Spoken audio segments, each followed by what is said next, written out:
Around five. I'm Amy, and we're going to talk about the fifth day of the Resilience Challenge, which is focused on financial resilience.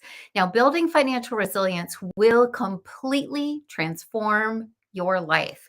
This isn't just about finding a pot of gold and making a lot of money, it is about really creating the financial freedom and comfort that you deserve.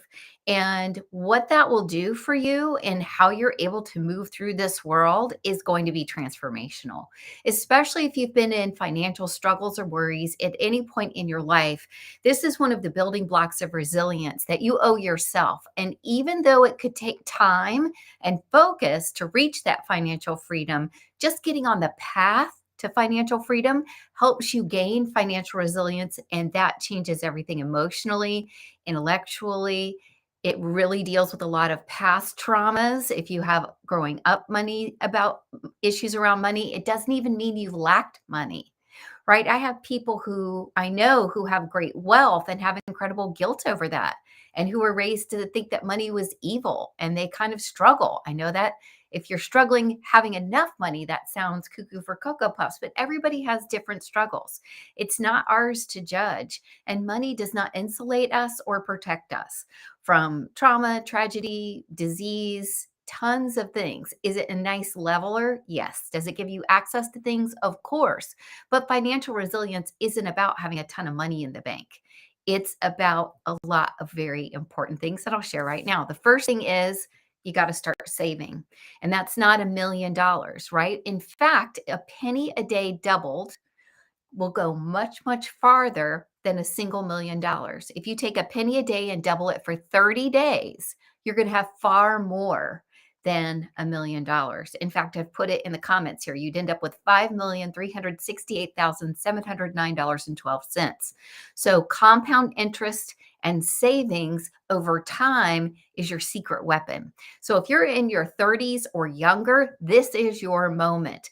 Putting money aside and not touching it, even if it's a small amount, will grow more quickly with compound interest over time in a way that'll give you a cushion that when you need it will make your life feel completely different. You also need to create a budget. This is going to give you a level of knowledge and control that you maybe have been missing in your life. And I like to use Rocket Money as my tool for that. The reason I like Rocket Money is that it's not only simple to use and easy, there's an app. You can do it on your computer, whatever works for you, but it'll also scan for duplicate subscriptions or streaming services. For example, I had one person that I work with who she and her husband both subscribed to the same service. I think it was DoorDash. And they didn't realize they were both paying the same fee and that they could share that as a household. Rocket Money found that for them. It can also lower your bills in certain areas, but the bottom concept is just create a budget. And the way you can do that if you've never done it before is just whenever you have money come out of your account in a month, record that in a ledger, even if it's a sheet of paper. And you can say, okay, rent or mortgage, gas, how much did you spend on fuel? How much did you spend on utilities? And then say, okay, I know every month I need $4,000, whatever your number is for your basic expenses. I make this much money.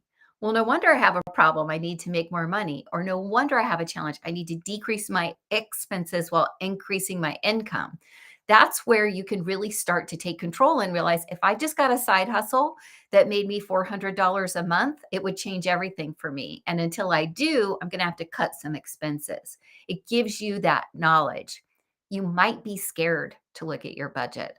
You might be scared to look at your over financial health. And I understand that when we are struggling, especially, or when we kind of deep down know, like, if I look at this too close, I'm going to really have to come to grips with the fact that I have to stop spending in ways I don't want to stop spending.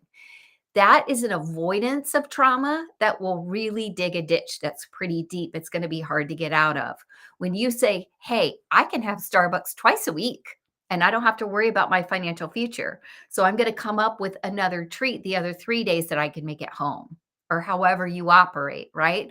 But that knowledge and comfort and power is completely different than the I'm just avoiding what I should be doing here. So create a budget and then invest in yourself. I think everybody needs more than one income stream. I recommend many. I have many, and it does take time and energy and focus.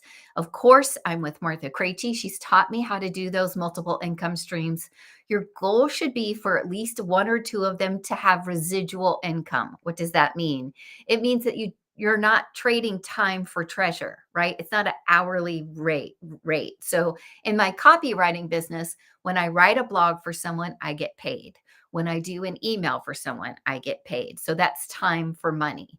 But in my Young Living business, there are months that I don't necessarily dig into it as much as I could, but there's still a machine going in the background, people that I've nurtured in the past, and a business that kind of keeps rolling without me. I don't have to put in 2 hours to get $2 back or $20 back, however the case may be. So when you have residual income, which can also come through investments, it means that you know there's a certain part of your budget every month that's just automatically covered.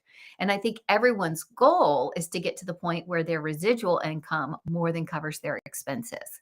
That's also what can happen as we transition into retirement.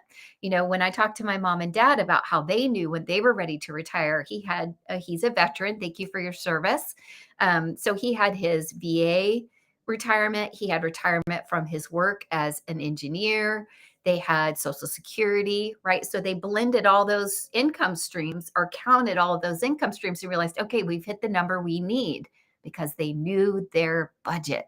So when you just take those three simple steps, when you simply start saving, you get yourself a budget and you invest in yourself, that's really going to flip a switch for you, in my opinion. Keep your goal in mind because when you're financially free, it's transformational. It means being able to say, I would really like to move. I want to live somewhere else.